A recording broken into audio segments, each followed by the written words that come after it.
We talked about sound radiation patterns. So if you've got a small speaker and you're far away from it, the sound will emanate in a spherical way. If your ear is right next to it, like your headphones, right next to the speaker, it sort of hits your ear as a plane rather than a sphere. So a lot of this has to do with how far away you are from the sound source and how large the sound source is.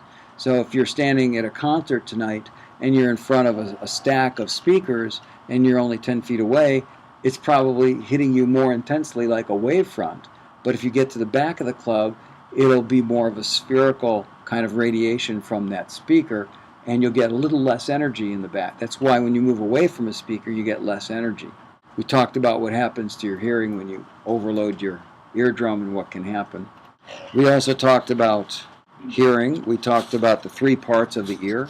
We talked about the inner ear, the middle ear, and the outer ear. One thing that people always get confused upon is the outer ear isn't just what you can see outside the head. It actually goes in all the way to the eardrum. That's considered the outer ear. The middle ear is the three bones in the middle ear that actually act as a transducer of energy so that you can apply or actually energy matching. So the acoustic energy hitting your eardrum in the air transmit enough energy to your cochlea, which is liquid filled, to create the same amount of energy going to the cochlea. The cochlea is in the inner ear, and it actually is sort of a mini spectrum analyzer. It analyzes what frequencies are in the sound that you're hearing and sends it to different parts of the brain based upon what frequencies you're hearing. The beginning of the cochlea is the higher frequencies. As you go winding back into the cochlea, the furthest part of the cochlea is the low frequencies. So naturally it takes more energy. This all ties together so well. It takes more energy to get that liquid sound, that liquid disturbance in your cochlea to actually reach the furthest part of the cochlea. And that's another reason, more energy to be able to hear low frequencies. The middle ear, there's the malleus, incus, and stapes, the three bones that actually act in a sort of a hinge-like fashion to adapt the energy from the acoustic air domain so that it applies enough energy to the cochlea so that the sound can be heard. There are some properties to the ear that are important. For example, your ear canal is, what did it say, like 2.5 centimeters long, and because it's a tube, it has a specific resonant frequency at about 2.7 kilohertz. So your ear actually has a frequency response that actually you hear 2.7 kilohertz louder than other frequencies. And as you listen to louder and louder sounds, your frequency response of your hearing changes, becomes more flat. If you hear louder and louder sounds, you get to hear more bottom end and more top end, and that's why things sound better louder.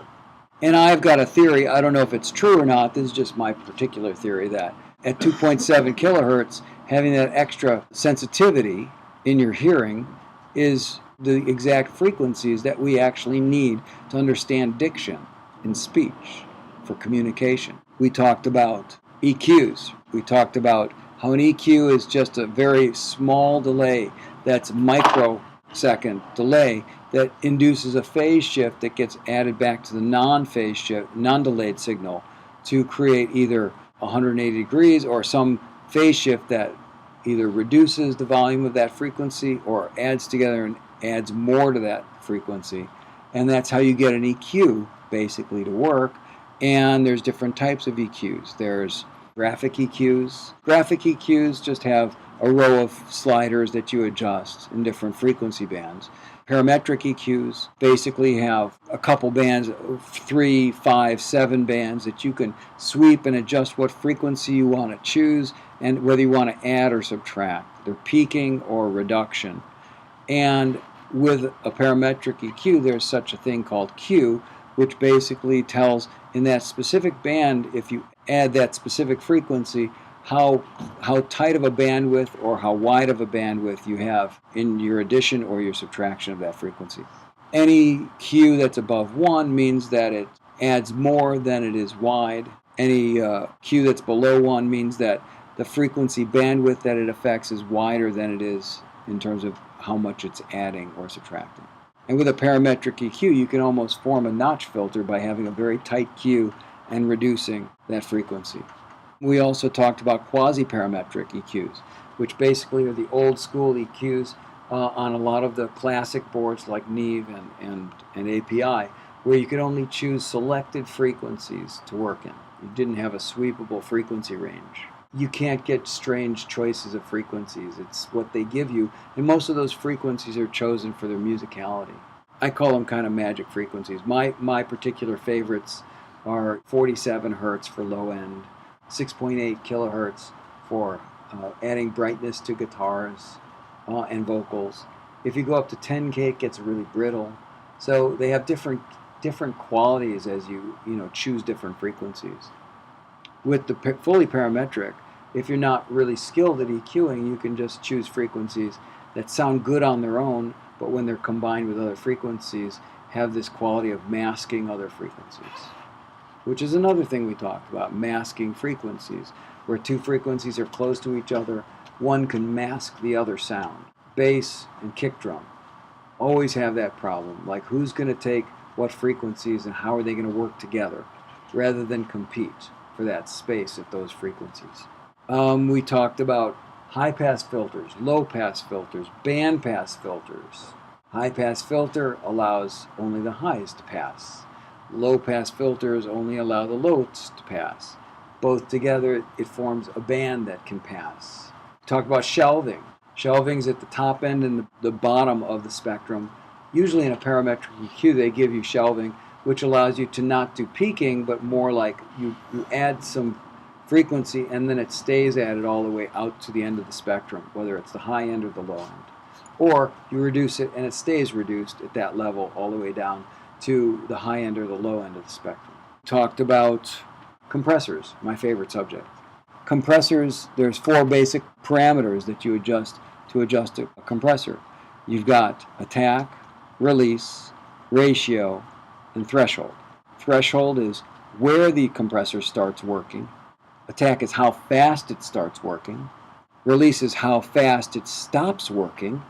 And ratio is how severe the effect is when it is working. And then there's the 5th one that's kind of everyone throws into the mix, which is makeup gain. So when you compress something, you limit its dynamics, and then they give you a control to boost it up again. So limiting dynamics means limiting the soft to the loud parts, so it gets smaller. An expander does the exact opposite. It expands dynamics. So it basically makes the soft stuff softer and the loud stuff louder. And you can't really fix something that's been over-compressed and lost its dynamics by just throwing an expander on it. Because when you limit the dynamics, you actually are changing the envelope of the sound and therefore changing what frequencies are in that sound. And it's like a broadband dynamic EQ in a sense. That's why I always compress first, get the sound under control, and then EQ, which is a little more fine-tuning of the sound. And EQ is not dynamic, so if you add too much of a certain frequency with an EQ, you can always reduce it with another EQ, and it'll come back to normal. But dynamic effects aren't that way. Okay, the big basic signal processing types, right? We've got dynamic-based processing, which is compressors, expanders, gates. Those are dynamically related to the process happening based upon how dynamic the signal is, how loud it is, or how soft it is. Limiter is actually a special case of a compressor. It's a compressor with a 10-to-1 ratio. When it kicks in, it actually is very aggressive. Delay-based processing. Delay-based processing are things like EQ, phasing, flanging, reverb, echo. Those are all delayed-based effects.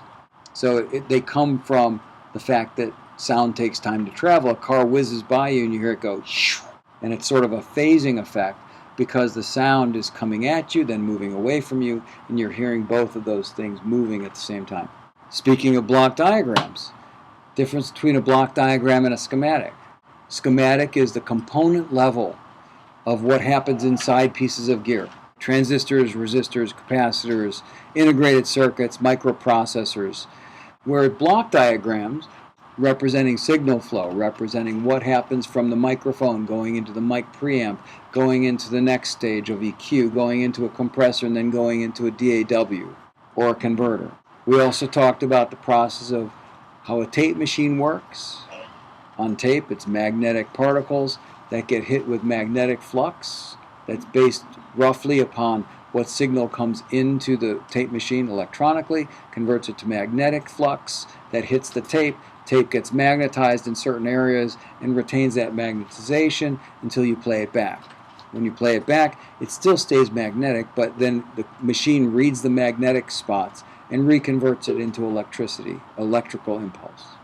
And then it goes to an amplifier, and then it goes to your speakers and gets turned back into sound. Where a DAW on your computer is a little different. It takes that sound and starts sampling it and breaking it into small chunks and assigning numbers, digital numbers, binary numbers, to each chunk of information, and then keeps them in a string and then puts them on the hard drive and then can pull them back out in that same order and reconfigure them and turn it back into an analog signal that gets converted through an amplifier to a speaker again, and then we hear it again. It's digitizing is different than the analog process that's continuous. And of course, the faster you sample and the more bit depth you have, the more accurate it is. And I would venture to say if you had infinite bit depth and infinite sample rate, you would be back to analog. That's what we're striving for, getting higher sample rates and higher bit depths and all that. Sort of going back to what we... But then tape machines also have issues. They've got problems, right? They've got noise problems, tape hiss problems. They've got speed problems, keeping it running on speed. Alignment problems, that each tape machine has to be exactly electrically like the next one if you're moving from machine to machine. But they also have good qualities. The good qualities of a piece of magnetic tape is it'll last a long, long time. It can be baked and restored and get the sound off of it and get the recording back. And also some people think that it has a very pleasing quality because of the way the tape works. At some point, with enough magnetism, there's just no more spots that can be magnetized, and it has the characteristic of being a compression, sort of like a physical compressor. So it limits dynamics before it goes into distortion. And people find that sound really pleasing because everything compressed sounds better. People find that sound pleasing. Now, digital, on the other hand, has good and bad qualities too. The good quality of a digital recording is, there's a lot of good qualities about digital recording. Editing, the undo function. That's something I would have given a left arm for, back in the day when I was working on tape and editing tape. I mean, that is really amazing. The fact that you can digitally manipulate. I'm jumping back a second, but let me do that because I never got to the third major category of effects or of signal processing. There's compression, there's dynamic-based, there's delay-based, and the last one is computer-based. Things that you just don't see in nature, like auto-tune, time correction of drums. That's an amazing, great thing that digital can do in a seamless, easy way in your laptop that you couldn't do very easily on tape. You could do some of it, but you had to go around the block to be able to get it done. It was really hard to do. So digital has the qualities of being able to do a lot more with the sound. And also, one thing about digital is that once it is created and you've got a mix and everything's done, you can disseminate it to the public a lot easier than you could with tape. Tape was bulky, expensive. Digital is inexpensive. A hard drive now will hold more product than I could conceive of on tape. The tape budget for one record project was like $2,500. For $2,500, you could buy a computer and a hard drive. So you're really, doing a whole lot better economically. But the biggest thing to me is the dissemination issue, that I can get online and I can hit one button and send my song to 10 million people.